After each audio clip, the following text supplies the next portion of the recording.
अगर आप भी चाहते हैं कि आरसीएम म्यूजिक के वीडियो सबसे पहले आप तक पहुंचे, तो लाल बटन को दबा के चैनल को सब्सक्राइब जरूर करें और साथ में बेल आइकन को दबाना ना भूलें।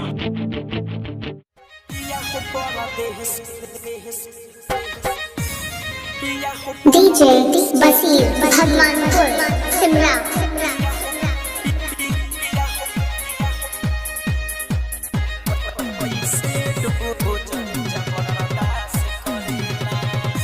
पिया हो परदेश में कैसे दो जबरदस्त करेला। सैया हो परदेश में कैसे दो जबरदस्त करेला। आवेला जब DJ Basir Bhagwanpur Simra. Mobile number 9267866108। राजा हो परदेश में DJ बसीर भगवानपुर सिमरा।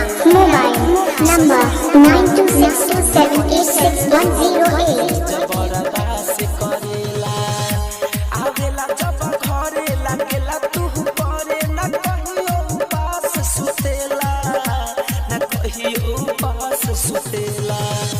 पिया हो परदेश में कैसे रोज जबरदस्त करेला। पिया हो परदेश में कैसे रोज जबरदस्त करेला। DJ Basir Bhagwanpur Simra. Mobile number 9267866108। जबरदस्त करेला। पिया हो परदेश में कैसे जबरदस्त करेला।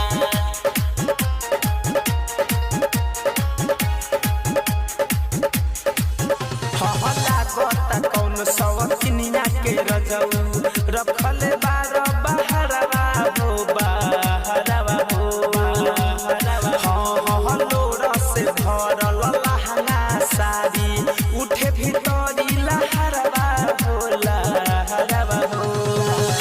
हाँ तोरा पिले रोजी से जब पसंद खोजी न एको दिन फोन करेला, न एको दिन फोन करेला।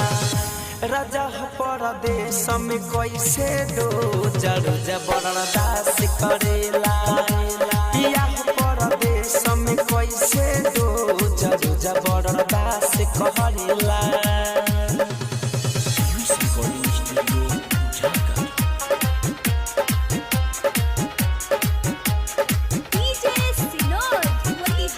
DJ Basir Bhagwanpur Simra. Mobile number 9267866108।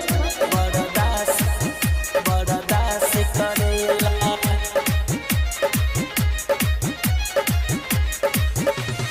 US धीर जमू कुंड मनी आई गईले घरवा हो घरवा हो घरवा। हाँ धड़कन धनंजय सोची सोची लागे बड़ी डरवा हो डरवा हो। सपनों में राजा एको बेरिया न हमके याद करेला, न हमके याद करेला। पिया हो परदेश में कैसे दो जबरदस्त करेला। सैया हो परदेश में कैसे दो जबरदस्त करेला। आवेला जब घरे लागेला रोज करे न कहियो पास सुतेला, न कहियो पास सुतेला। DJ बसीर भगवानपुर